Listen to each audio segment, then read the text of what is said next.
My name is Evelyn Hartman, and for most of my life, I believed in one thing above all else: control. Control over my work, my reputation, my company, and, if I'm honest, my destiny. I'm 41 years old, and I'm the founder and CEO of Helix Ion Technologies, a company I built from nothing more than a second-hand laptop, sleepless nights, and an obsession with proving that brilliance and persistence mattered more than privilege and connections. Helix Ion wasn't just my company. It was my life, my legacy. Every late-night coding session, every investor pitch where I was dismissed as too young or too ambitious, every employee who trusted me enough to follow my vision, it all led to this moment. And this moment, as I stood under the dazzling white lights of the Helix Ion Annual Innovation Summit, was supposed to be my triumph. The auditorium was a cathedral of glass and steel, built to impress, packed to capacity with more than 500 people. Employees, clients, venture capitalists, journalists, influencers, each of them buzzing with anticipation. Thousands more watched online. The atmosphere carried an electricity that seemed almost alive. From the stage, I could see faces glowing in the spotlight, phones lifted to record, eyes wide with expectation. For weeks, rumors had swirled about what I would reveal tonight. A new breakthrough in artificial intelligence. A leap forward in quantum integration. Something that would change not just Helix Ion, but the entire tech industry. This was meant to be our moon landing moment.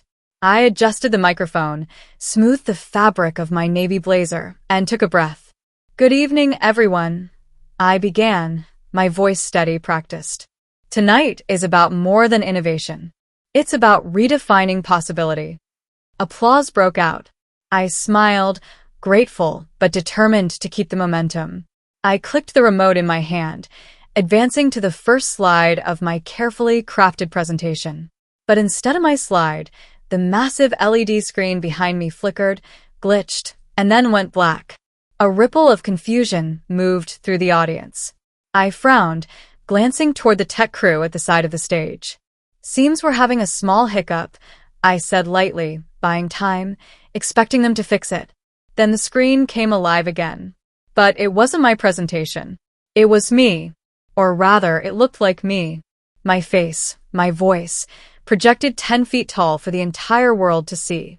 Except this version of me was cruel, sneering, mocking employees, belittling our charitable projects, making ugly, cutting remarks about clients and partners. Every sentence was a dagger, twisting into everything I'd built my reputation on. Gasps echoed across the room, sharp and disbelieving. Then came nervous laughter, the kind that doesn't arise from humor, but from discomfort, so heavy it demands release. I froze. For a heartbeat, I couldn't breathe, couldn't think. The video was a deepfake, horrifyingly precise, disturbingly real. My pulse roared in my ears as the words poured from that fabricated version of me. Lies. Every one of them. Lies dressed in my voice, draped across my face, orchestrated for maximum damage. I gripped the podium until my knuckles went white. My chest burned with humiliation. Well, I said, forcing my voice into something resembling composure. That's certainly one way to get everyone's attention. A few strained chuckles scattered through the audience, but the tension remained, a storm cloud thick and suffocating. I tried again, my voice faltering but firm. What you've just seen is not real. It's a fabrication. A malicious attempt to discredit me, and by extension, Helix Ion. From somewhere in the back, a voice rang out, sharp and mocking. Is it though?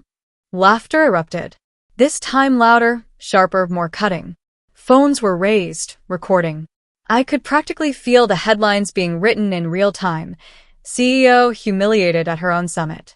My throat tightened. My composure fractured. For the first time in my career, I wanted nothing more than to vanish. The organizers rushed onto the stage, their faces tight with panic. We'll take a short break, one of them announced into the mic. The screen went dark. The lights shifted. The crowd erupted into murmurs, speculation, gossip, disbelief, like wildfire spreading unchecked.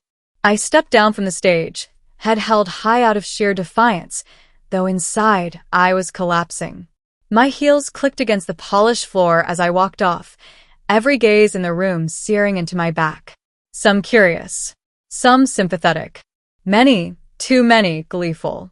Backstage, I collapsed into a chair, my legs trembling violently. The green room buzzed with low voices, staff members pretending to work while stealing furtive glances at me. On the table before me, my phone buzzed endlessly. Notifications from news outlets, industry blogs, even gossip sites. Helix Scion Summit Scandal. Evelyn Hartman exposed? Deepfake or the truth? Each headline stabbed deeper than the last. Then came a knock at the door. My assistant, Clara Monroe, slipped inside, her usually bright face pale, her eyes wide with worry. She closed the door softly behind her, as though trying not to disturb something fragile. "Evelyn," she said, her voice careful. "The press is already asking for a statement. They're waiting outside. And it's not looking good." Her voice cracked on that last word. And for the first time since stepping on stage, I saw it. Fear. Not just fear for me, but for the company. For everything we had built. The clock ticked down on the 30-minute break. The next speaker prepared to take the stage. But my thoughts were trapped in a loop, replaying the horror of that video. The gasps, the laughter, the disbelief. How do you defend yourself against something so believable, so poisonous? And perhaps more importantly, who would do this to me? The night had only just begun, but already I knew one thing for certain. This was no glitch. This was war. The next 48 hours blurred into one long stretch of chaos. By the time dawn broke the morning after the summit, the damage was already done. Headlines screamed my name, each with its own cruel twist. Scandal at Helix Scion. CEO Evelyn Hartman embroiled in controversy. Humiliation on stage. Innovation summit overshadowed by leaked video. Is the queen of tech finished? The media didn't care about the truth. They cared about clicks. Even as experts rushed forward to analyze the footage, even as they confirmed the manipulation, doubt had already sunk its claws into the narrative. Because here's the thing about lies. Once people hear them, no amount of truth fully erases the stain. Inside Helix Scion, the atmosphere had shifted overnight. On the surface, my employees remained loyal. Messages of support, sympathetic smiles in the hallways, words of encouragement. But beneath it all, I sensed the unease. The way conversations halted when I walked past. The flicker of doubt in people's eyes. If the video wasn't real, then who did it? And why? The whispers spread like wildfire. Sabotage, enemies, leadership weakness. The pressure tightened around me like a vice.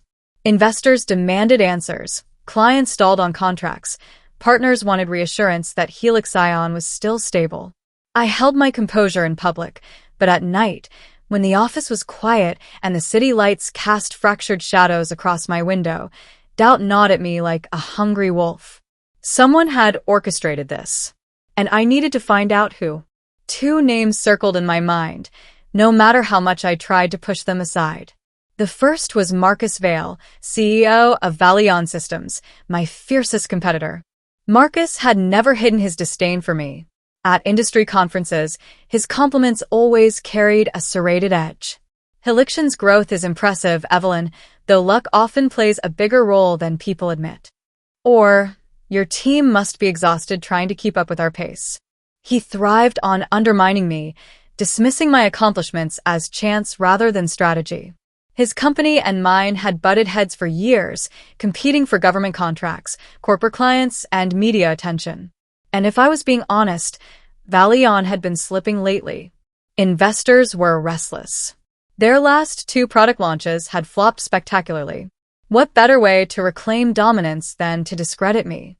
If clients and partners doubted my leadership, Valion would swoop in to pick up the pieces. The motive was obvious. But there was one problem. Marcus wasn't subtle. He was arrogant, loud, and brash. The kind of man who'd rather crush you to your face than hide behind shadows. Pulling strings from behind a mask didn't fit his style. He liked an audience. Still, I couldn't cross him off my list.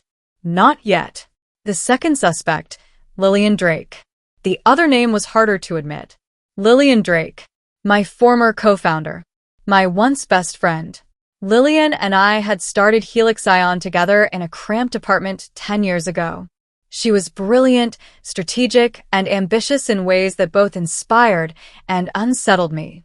For years, we worked side by side, our strengths complementing each other perfectly, until everything fell apart. We disagreed on the company's direction. She wanted aggressive expansion, risky acquisitions. I wanted focus, sustainability, long-term stability.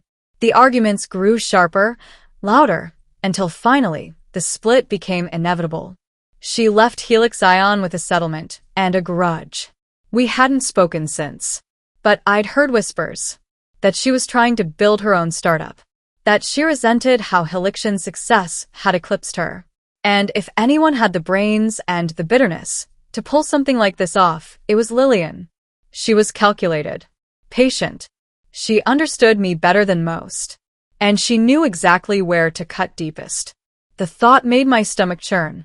Confiding in Clara. By the third sleepless night, paranoia had seeped into my veins like poison. I couldn't keep this bottled up anymore. In the quiet of my office, under the dim glow of the desk lamp, I turned to Clara, my assistant.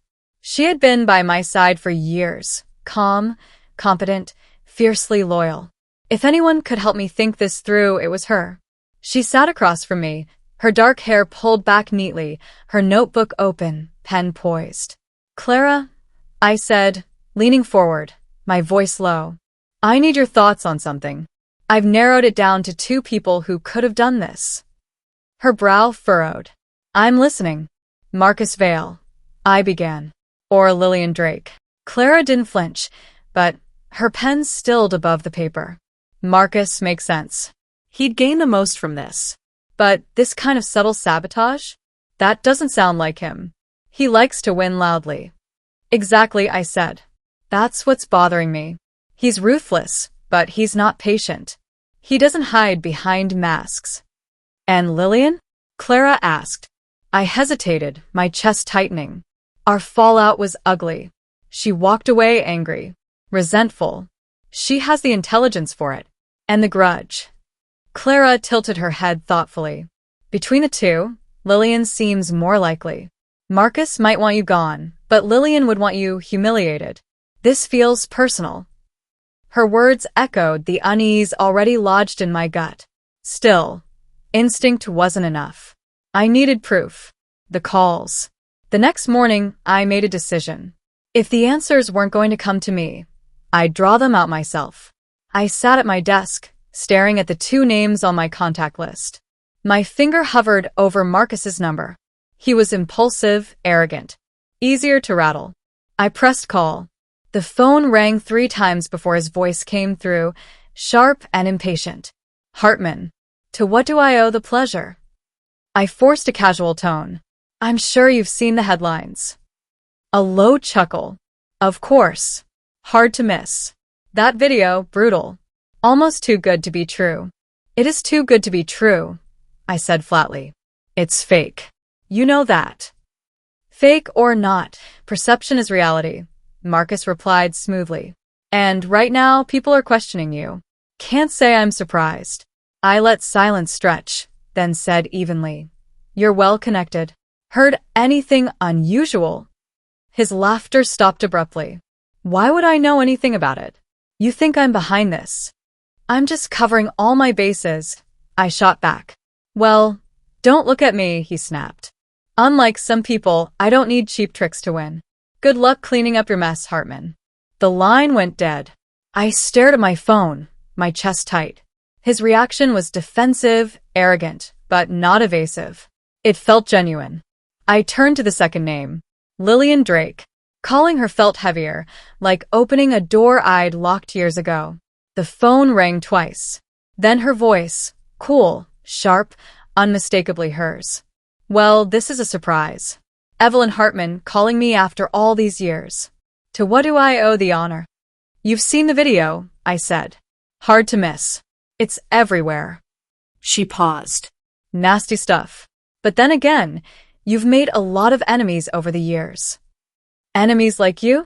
I asked, my tone sharper than I intended. She laughed, the sound sharp and cutting. Please. If I wanted to take you down, I wouldn't need smoke and mirrors. I'd do it to your face. Her words stung, but there was an honesty in them I couldn't ignore. So, you're saying you had nothing to do with it? I'm saying, she replied coolly, that I've got better things to do than obsess over you. But if you're looking for a suspect, maybe don't look so far. People like you don't get taken down by strangers. Look closer to home. The line went dead before I could respond. Her words lingered, planting a seed of doubt I couldn't shake. Closer to home. For the rest of the night, I replayed both conversations in my mind. Marcus's arrogance. Lillian's cutting honesty. Neither gave me certainty. Only more questions. And somewhere deep inside, a cold, unsettling thought took root. What if they were both telling the truth? What if the betrayal wasn't from outside Helix Ion, but from within? The words haunted me. Look closer to home. Lillian had meant them as a taunt, maybe even a distraction, but what if she was right? For days, I had been looking outward, pointing fingers at rivals and enemies from my past. But the deeper I thought about it, the clearer it became. An outsider wouldn't have had such precise access. The timing of the leak, the editing of the footage, the intimate knowledge of Helixian systems. No, this wasn't random. This was calculated. Surgical. Someone inside my company wanted me destroyed. The cracks appear. At first, the thought felt impossible. I had built Helix Ion from the ground up. Many of my employees had been with me for years. We were more than a company. We were a family. But as I walked the halls in the days that followed, paranoia sharpened my vision. The young software engineer who avoided eye contact in the cafeteria. The project manager who stopped whispering when I entered the room. Even the executives, polished and polite, carried themselves differently now. Too stiff. 5 days after the summit disaster, I sat across from Helixian's board of directors. The atmosphere was thick with tension. They didn't yell. They didn't accuse. But the questions they asked cut deeper than knives. Evelyn, do you have any concrete evidence this video was fabricated? Yes. Independent analysts confirm it was doctored. Then why does the public remain unconvinced? Because damage like this isn't about truth, it's about perception. Silence. Then another voice. And perception is reality in business. That was it. The board wasn't threatening me outright, but the message was clear. Prove control or lose it. When the meeting adjourned, I sat frozen in my chair, every nerve buzzing. They were circling, waiting. If I didn't expose whoever was behind this soon, I wouldn't just lose credibility, I'd lose Helix Ion itself. Clara's warnings. That night, Clara lingered in my office as I packed up. She looked hesitant, her usual calm edged with unease. Evelyn, she began softly, you need to be careful. I frowned. Careful of what? Of who you trust. The words hit harder than I expected. You think someone here is involved? Her eyes searched mine. I don't know, but I do know this. Something like that video doesn't happen without access. Whoever's behind it, they're close. Too close, I murmured. Clara hesitated, then added, if I were you, I'd start with the people who stand the most to gain. It was logical, ruthless, but logical. And 3 names immediately surfaced in my mind. 3 shadows. 1, Adrian Cross, Chief Financial Officer. Brilliant with numbers. Cold with people. He had always been ambitious, careful to stay just beneath the radar. But lately, he'd been pushing for more influence over company strategy. More control. 2, Naomi Park, Head of Public Relations. Sharp, polished, a master of spin. She thrived in chaos. It gave her more power, more necessity. If I fell, she'd step into the spotlight as the company's savior. 3, Daniel Mercer, Chief Technology Officer. My oldest colleague. He had been with me since the early days, building Helixian's foundations. But loyalty has limits, and in recent months, he had seemed restless, almost resentful of the pace I demanded. Each of them had motive. Each of them had opportunity. And one of them, maybe more, was my betrayer. The silent office. I stayed late that night, long after the building had emptied. The office was silent, shadows stretching across glass walls. I logged into the internal servers, combing through access logs, email trails, anything that might reveal unusual activity. Hours passed. Nothing. Until I saw it. A file buried in an archive, accessed 3 days before the summit. The timestamp matched perfectly with the window when the doctored video must have been uploaded to the system. And the access came from inside. One of the executive accounts. My heart pounded as I traced the log, the cursor hovering over the ID. When the name appeared on the screen, my chest tightened. It was someone I never expected. But before I could process what I was seeing, the office lights flickered. A sound echoed from the hallway. Footsteps. I wasn't alone. The footsteps grew louder. Slow. Deliberate. I shut my laptop and stood quickly, every nerve in my body on edge. The office was too quiet, the kind of silence that pressed against your skin. Hello. My voice sounded steadier than I felt. The door creaked open. Clara stepped inside. Relief and suspicion warred in my chest. You scared me. Sorry, she said softly, closing the door behind her. I saw your light on. Thought you might still be here. I studied her carefully. The loyal assistant, always present, always calm. But now, her eyes flickered to the laptop I had just closed. Too quickly. The unveiling. Clara, I said, my voice low. Do you know what I just found? She tilted her head, her expression carefully neutral. What? Proof. The doctored video. The access logs show it came from inside Helix Ion. One of the executive accounts. A flicker. Barely there. But enough. My pulse pounded. Do you know whose account it was? She didn't answer. She didn't need to. The truth crashed into me, heavy and cold. It was yours. Her silence was confirmation. The confession. For a long moment, Clara didn't move. Then she exhaled slowly, almost a sigh of relief, as if the mask she had worn for years had finally cracked. You weren't supposed to find out this soon, she said quietly. My chest tightened. Why, Clara? After everything? After all these years? Her gaze was steady, unflinching. Because I'm tired, Evelyn. Tired of living in your shadow. Do you know what it's like to dedicate your entire life to someone else's empire? To never be seen as more than the assistant, the loyal shadow in the background. My throat went dry. You had everything here. Respect. Trust. You were my right hand. But never equal, she snapped, bitterness sharp in her voice. I built this company with you in ways you'll never admit. I cleaned up your mistakes, kept your secrets, fought your battles in silence. And what did I get? A pat on the head, a smile, always second place. Her words cut deeper than I wanted to admit. So, you decided to destroy me? I whispered. She straightened, her expression cold. Not destroy. Replace. The board doesn't want weakness. They want control, stability. If I show them you can't lead, who better to take your place than the woman who's been running things behind the scenes all along? The betrayal was complete. The confrontation. I forced myself to stay calm, even as rage and hurt battled inside me. You think they'll trust you after this? After you manipulated everything? They won't know it was me, Clara said smoothly. They'll only see a company in crisis, and a woman who can lead them out of it. She took a step closer. Too close. But I wasn't the same woman who had been humiliated on stage. I had been broken, yes, but I had also been sharpened. I reached for my phone under the desk, pressing the button I had prepared hours ago. The security feed was already recording.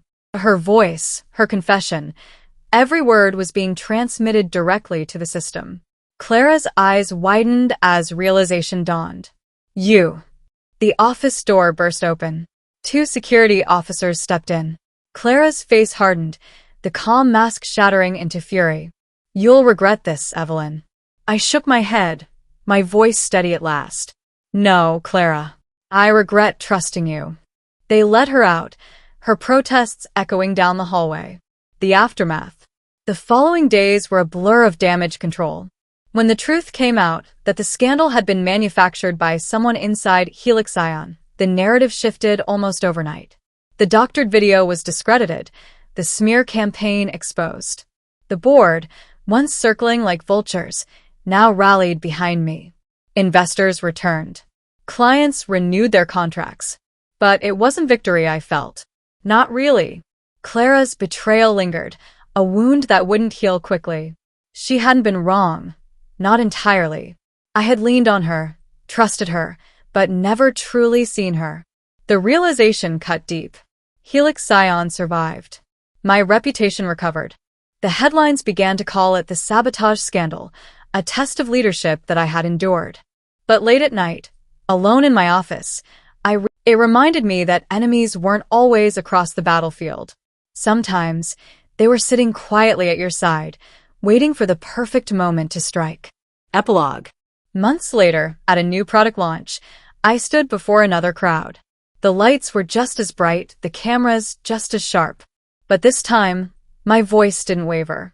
My heart didn't pound with fear. I had been broken. I had been betrayed. And I had survived. Helix Ion was stronger. I was stronger. But I would never make the same mistake again. Trust would come slower. Guardrails would be higher. And I would always look closer to home. Because the greatest threat is never the enemy outside. It's the shadow standing right beside you.